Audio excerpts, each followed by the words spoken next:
keyingi yo'nalishimiz vokal yo'nalishi bo'yicha ham bizni g'olibimiz, men o'zim juda ham sevimli bo'lgan xonandam, xalqimizni, nafaqat meni, xalqimizni sevimli xonandalari. Men o'zim ham kutmagan edim challenge'imda. Bular bilan hozir ko'rishganimda Yorqinxo'ja men o'zi shunday etib yoqqanidan etib qilgan edim dedilar. Lekin xalqimizga shu darajada manzur bo'libdiki, o'zimni coverimdan ko'ra bularning videolariga ko'proq cover videolar ishlangan. Assalomu alaykum aziz muxlislar, hammaga xayrli Kech.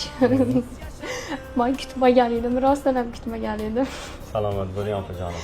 Bu qo'shiqda bitta o'zim emas, men bilan mehnat qilgan bolalar bor, albatta ikkita yigitimiz.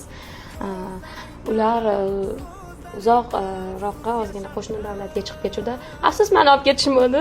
Men yaxshilikka bo'ldi. Yaxshilikka bo'ldi zaten. Yana ko'pchilik unaqa so'rashgan, to'lig'ini qachon chiqarasiz?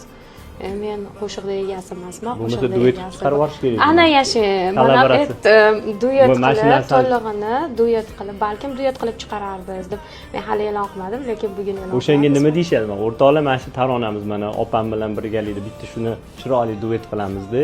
Sizlarning hukmingizga MP3 shaklida havola etamiz.